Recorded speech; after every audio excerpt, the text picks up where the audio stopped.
Hello friends, இன்றைக்கி நம்ம discuss பண்ண போகிற டாபிக் பேர் டெபிட் ஸ்ப்ரெட். இந்த ஸ்ட்ராட்டஜி எப்படி பண்ணணும் அப்படின்னா, அட் த மணி கால் ஆப்ஷனை பை பண்ணிவிட்டு அவுட் ஆஃப் த மணி கால் ஆப்ஷனை செல் பண்ணணும். இதே மார்க்கெட் வந்துட்டு புட் சைட் பண்ணணும் அப்படின்னா, அட் த மணி புட் ஆப்ஷனை பை பண்ணிவிட்டு out of the money put ஆப்ஷனை செல் பண்ணணும். இந்த ஸ்ட்ராட்டஜி எப்போ நம்ம பண்ணால் நமக்கு நல்ல ரிசல்ட் கிடைக்கும் அப்படின்னா, மார்க்கெட் அப் சைடோ இல்லை டவுன் சைடோ நல்ல ட்ரெண்டிங்கில் இருக்கிறப்போ ஒரு சூப்பரான அவுட்புட் நமக்கு கிடைக்கும். சரி, வாங்க பார்க்கலாம் இந்த ஸ்ட்ராட்டஜி பற்றி. இந்த சார்ட்டை பார்த்தீங்கன்னா, மார்க்கெட் வந்து நல்ல அப் ட்ரெண்டிங்கில் இருக்குது. இந்த சார்ட்டை நான் வந்து டெய்லி டைம் ஃப்ரேமில் வச்சுருக்கேன். இந்த சார்ட்டோட மூவிங் ஆவரேஜ் பார்த்தீங்கன்னா 9 days and 20 days moving average set பண்ணியிருக்கேன். மார்க்கெட் 9 daysக்கு மேலே இருக்கிறப்போ நல்ல புல் ட்ரெண்டில் வந்துட்டு இருக்குது அப்படின்னு சொல்லிட்டு அர்த்தம். இப்போ பார்த்தீங்கன்னா மார்க்கெட் 9 days மூவிங் ஆவரேஜுக்கு மேலேயும் இருக்குது, 20 days மூவிங் ஆவரேஜுக்கு மேலேயும் இருக்குது. ஸோ இப்போது நம்ம டெபிட் ஸ்ப்ரெட்டை கால் சைட் பண்ணோம் அப்படின்னா நமக்கு நல்ல அவுட்புட் கிடைக்கிறதுக்கு நமக்கு நிறையவே வாய்ப்பு இருக்குது. இந்த ஸ்ட்ராட்டஜியை நீங்கள் வீக்லிலையும் பண்ணலாம், மந்த்லிலையும் பண்ணலாம். வீக்லியில் பண்ணுறதை விட மந்த்லியில் பண்ணிங்க அப்படின்னா உங்களுக்கு ரிசல்ட் ரொம்பவே நல்லாவே வரும். ஏன் அப்படின்னா அவுட் ஆஃப் த மணியில் ப்ரீமியம் வந்து ரொம்ப நல்லாயிருக்கும். அப்படிங்கிறப்போ உங்களுக்கு அகென்ஸ்டாக மார்க்கெட் மூவ் ஆகிறப்போ நீங்கள் அட்ஜஸ்ட் பண்ணுறதுக்கான வாய்ப்புகள் ரொம்பவே அதிகமாக இருக்கும். 24,400க்கு மேலே ட்ரேட் ஆகிட்டு இருக்கிறதுனால இப்போ நம்ம என்ன பண்ணலாம் அப்படின்னா, ஜூலை மந்த்துக்கான எக்ஸ்பைரிக்கு இப்போ நம்ம இந்த ஸ்ட்ராட்டஜியை பில்ட் பண்ணலாம். இதை எப்படி பண்ணலாம் அப்படின்னா, ஜூலை மந்தோட மந்த்லி எக்ஸ்பைரியில் 24,500 கால் ஆப்ஷனை ஒரு லாட் பை பண்ணிவிட்டு 25,000 கால் ஆப்ஷன் ஒரு லாட் நம்ம செல் பண்ணலாம். இப்போ இந்த ஆர்டரை நம்ம சென்சிபிளில் ரன் பண்ணுறப்போ இதோட மேக்ஸிமம் ப்ராஃபிட் எவ்வளோ, மேக்ஸிமம் லாஸ் எவ்வளோ, இதோட பிரேக் ஈவன் எவ்வளோ அப்படிங்கிறது எல்லாத்தையும் நமக்கு வந்துட்டு ஈஸியாகவே சொல்லும். அது மட்டும் இல்லாமல் இந்த ஸ்ட்ராட்டஜிக்கு எவ்வளோ மார்ஜின் தேவைப்படுது அப்படிங்கிறதையும் நம்ம வந்து பார்க்க முடியும். இந்த ட்ரேடு அழகாக சென்சிபிளில் ரன் ஆகிட்டு வருது. இப்போது இதில் பார்த்தீங்க அப்படின்னா அழகாக இதோட பிரேக் ஈவன் லெவல்ஸு, இதுக்கு வந்துட்டு எவ்வளோ மார்ஜின் தேவைப்படும், இதோட மேக்ஸிமம் ப்ராஃபிட் எவ்வளோ, மேக்ஸிமம் லாஸ் எவ்வளோ அப்படிங்கிற எல்லா இன்ஃபர்மேஷனுமே அழகாக வந்துட்டு காட்டுது. இப்போது இந்த ஸ்ட்ராட்டஜியை வந்து இப்போது மார்க்கெட் நல்லா மேலே போகிறப்போ நமக்கு வந்து அரௌண்ட் 7,000 rupees ப்ராஃபிட் வரும்.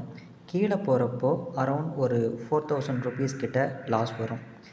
இப்போது இந்த ஸ்ட்ராட்டஜியை எப்படியெல்லாம் அட்ஜஸ்ட் பண்ணலாம் அப்படிங்கிறத பற்றி நம்ம வந்துட்டு பார்க்கலாம். ஃபஸ்ட்டு அட்ஜஸ்ட்மெண்ட்ஸ் வந்துட்டு எப்பயுமே நமக்கு வந்துட்டு பாசிட்டிவாக இருக்கிற சினாரியோவில் பார்ப்போம். இப்போது மார்க்கெட் வந்துட்டு நல்லா மேலே போகுது அப்படின்னா எப்படி நம்ம வந்து நல்ல ப்ராஃபிட்டில் தான் இருப்போம். ஸோ அப்போ வந்து எந்த பிரச்சனையும் கிடையாது. ஸோ அப்போ என்ன பண்ணலாம் அப்படின்னா, மார்க்கெட் நல்லா மேலே ஏறுது அப்படிங்கிற சுச்சுவேஷனில் இப்போது நம்ம கீழே போயிட்டு ஒரு சேஃபான சைடில் போயிட்டு நம்ம மந்த்லியில் வந்துட்டு ஒரு 500 பாயிண்ட்ஸோ இல்லை வந்து ஒரு 1000 பாயிண்ட்ஸோ தள்ளி நம்மளோட ரிஸ்க் அப்படைட்டுக்கு தகுந்த மாதிரி நம்ம ஒரு புட் ஆப்ஷனை வந்துட்டு செல் பண்ணி விடலாம். அப்படி செல் பண்ணுறப்போ நமக்கு வந்துட்டு என்ன லாபம் அப்படின்னா, தொடர்ந்து மார்க்கெட் மேலே போகிறப்ப எப்படியும் நம்ம ப்ராஃபிட்டில் தான் இருப்போம். அது மட்டும் இல்லாமல் இப்போ நம்ம புட் ஆப்ஷன் செல் பண்ணுறதுனால நமக்கு வந்து அடிஷ்னல் ப்ராஃபிட்டும் வந்து நமக்கு வந்துட்டு கிடைக்கும். இப்போது இதில் என்ன பிரச்சனை இருக்குது அப்படின்னா, மார்க்கெட் ரிவர்ஸ் ஆகிறப்ப நம்ம கொஞ்சம் கேர்ஃபுல்லாக இருக்கணும். இன்கேஸ் நமக்கு கீழே வந்து ஹெட்ஜிங் எதுவும் கிடையாது, இன்கேஸ் மார்க்கெட் கீழே வருது அப்படிங்கிற சுச்சுவேஷனில் நமக்கு லாஸ் வர்றதுக்கான ப்ராபபிலிட்டி வந்துட்டு அதிகம். ஸோ மேலே போச்சுன்னா ப்ராஃபிட் வந்து நல்லாவே பூஸ்டப் ஆகும், ஒன்றும் பிரச்சனை இல்லை. நமக்கு போதுமான அளவுக்கு ப்ராஃபிட் வர்றப்போ புக் பண்ணிக்கலாம். கீழே வர்றப்போ நம்ம கொஞ்சம் சேஃபாக எக்ஸிட் ஆகிறதுக்கு ட்ரை பண்ணணும். இப்போ நம்ம பாசிட்டிவ் சினாரியோ மட்டும்தான் பார்த்தோம். இப்போ அடுத்தது வந்து நெகட்டிவ் சினாரியோவில் எப்படி அட்ஜஸ்ட் பண்ணுறது அப்படிங்கள பார்க்கலாம். இன்கேஸ் இப்போ மார்க்கெட் வந்து நம்ம எதிர்பார்த்த மாதிரி மேலே போகலை, கீழே தான் வருதுன்னு வைங்களேன். இப்போ என்ன பண்ணலாம் அப்படின்னா, சிம்பிளாக ஆல்ரெடி நம்ம மேலே ஒரு கால் ஆப்ஷனை வந்துட்டு செல் பண்ணியிருக்கோம். இப்போது போயிட்டு அதுலேயே வந்துட்டு அடிஷ்னலாக ஒரு லாட் நம்ம ஆட் பண்ணோம் அப்படின்னா கீழே இருக்கிற லாஸ் வந்து நமக்கு வந்து மிட்டிகேட் ஆகும். இப்போது அடிஷ்னலாக இன்னொரு லாட்டும் நம்ம சேர்த்து ஆட் பண்ணுறப்போ என்ன ஆகும் அப்படின்னா, கீழே இருக்கிற லாஸ் வந்து ஆல்ரெடி ஓரளவுக்கு வந்து மிட்டிகேட் ஆயிடுச்சு. இப்போது வந்து இன்னொரு லாட் நம்ம போய் செல் பண்ணுறோம் அப்படிங்கிற சுச்சுவேஷனில் அடிஷ்னலாக நமக்கு வந்து கம்ப்ளீட்டாகவே கீழே வந்து ரிஸ்க் ஃப்ரீ ஆயிடுது. மேலேயும் பிரேக் ஈவன் பார்த்தோம் அப்படின்னா ரொம்பவே நல்லா இருக்குது. இன்கேஸ் மார்க்கெட் வந்து கீழே போகுதுங்கிற சுச்சுவேஷனில் நமக்கு எந்த விதமான லாஸுமே வரப்போகிறது கிடையாது. மேலே மூவ் ஆகுது அப்படிங்கிறப்போ நமக்கு வந்து இன்னமுமே நல்ல ப்ராஃபிட் கிடைக்கிறதுக்கான பாசிபிலிட்டிஸ் வந்துட்டு இருக்குது. மோஸ்ட்லி நம்ம வந்து நினைக்கிற மாதிரி மார்க்கெட்டில் வந்துட்டு ஒரே டைரெக்ஷனில் வந்துட்டு இருக்காது, மேலேயும் கீழேயும் மாற்றி மாற்றி தான் போயிட்டுருக்கோம். பட் அந்த மாதிரியான சுச்சுவேஷனில் நம்ம எப்படி ஹேண்டில் பண்ணுறோம் அப்படிங்கிறது தான் வந்துட்டு ரொம்பவே முக்கியம். இப்போது இதோட மட்டுமே நிற்காமல் இப்போ என்ன பண்ணலாம் அப்படின்னா, மார்க்கெட் திரும்ப கீழே போகிற மாதிரி போயிட்டு திரும்ப மேலே வருது அப்படின்னு வைங்களேன், இன்னமும் வந்துட்டு கொஞ்சம் வித்தியாசமாக வந்துட்டு பண்ணலாம். என்ன பண்ணலாம் அப்படின்னா, இப்போது கீழே போயிட்டு புட் ஆப்ஷனை வந்துட்டு நம்ம அடிஷ்னலாக வந்துட்டு செல் பண்ணலாம். அப்படி செல் பண்ணுறப்போ நமக்கு கால் சைடு ப்ராஃபிட் வந்து இன்னும் இன்க்ரீஸ் ஆகும், புட் சைடும் ஓரளவுக்கு வந்து இப்போ நோ லாஸ் நோ ப்ராஃபிட்டில் இருக்கிறதுங்கிறது வந்து நோ லாஸ் நோ ப்ராஃபிட்னு வச்சுக்கலாம், ஒரு சின்ன லாஸ்னு வச்சுக்கலாம். இதையும் வந்து மிட்டிகேட் பண்ணி அடிஷ்னலாக இன்னமும் கொஞ்சம் ப்ராஃபிட்டை வந்து பூஸ்டப் பண்ண முடியும் அப்படின்னு வைங்களேன்.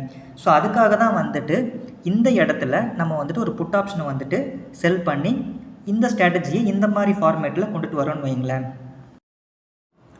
அட்ஜஸ்ட்மெண்ட்டுங்கிறது வந்து ஒரு ஆர்ட் மாதிரிங்க. அது வந்து ஒரு நாள் 2 நாளெல்லாம் வராது. நம்ம திரும்ப திரும்ப ஒரு ஸ்ட்ராட்டஜியை வந்துட்டு எடுத்துக்கிட்டு அதை டிஃப்ரெண்ட் சினாரியோவில் டிஃப்ரெண்ட் டைப்ஸாக நம்ம பார்க்க தான் அதில் வந்துட்டு நமக்கு நிறைய ஐடியாஸ் வந்துட்டு கிடைக்கும். ஸோ அப்படி பண்ணுறப்ப தான் நம்மளோட ப்ராஃபிட்டும் வந்துட்டு இம்ப்ரூவ் ஆகும். நீங்கள் வந்து நான் பிரேக் ஈவனை டச் பண்ணால் தான் நான் வந்து அட்ஜஸ்ட்மெண்ட்ஸ் பண்ணுவேன் அப்படின்ட்டு உட்காந்துருந்தீங்க அப்படின்னா எம்டிஎம் லாஸ் வந்து நம்ம பார்த்த உடனே பயந்துருவோம். சரி, இப்போ வந்துட்டு மார்க்கெட் நம்ம சைட்வேஸில் இருக்கும் அப்படின்ட்டு தான் நம்ம 2 பக்கமும் புட் ஆப்ஷனும் கால் ஆப்ஷனும் மாறி மாறி செல் பண்ணோம்.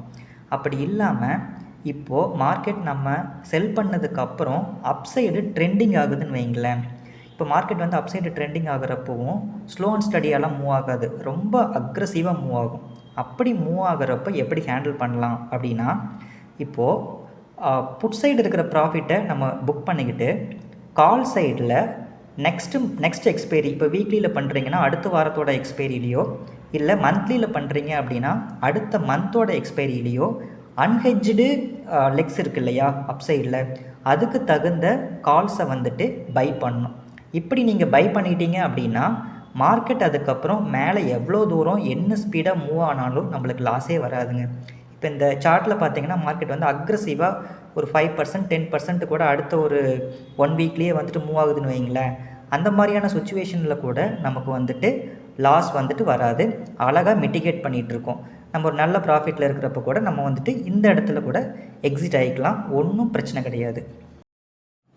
சரி, ஓகே, நம்ம இந்த மாதிரி ஆல்ரெடி இருக்கிற லெக்ஸை கேலண்டர் ஸ்ப்ரெட்டாக மாற்றி அப்சைடு வந்து ரொம்ப அப்நார்மலாக மார்க்கெட் மூவ் ஆகிறப்போ ஹேண்டில் பண்ணி வச்சிடறோன்னு வைங்களேன்.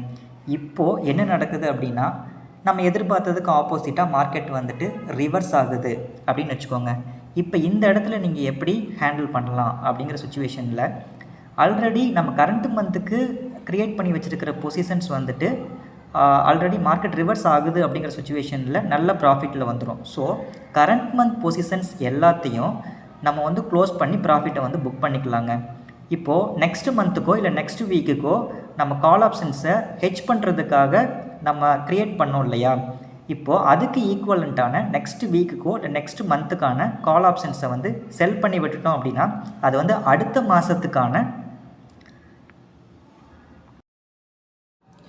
டெபிட் ஸ்ப்ரெட்டாக இருக்குங்க. இப்போது இந்த மாதிரி மல்டிபிள் வேஸில் நம்ம வந்துட்டு அட்ஜஸ்ட் பண்ணி பார்க்கலாம்.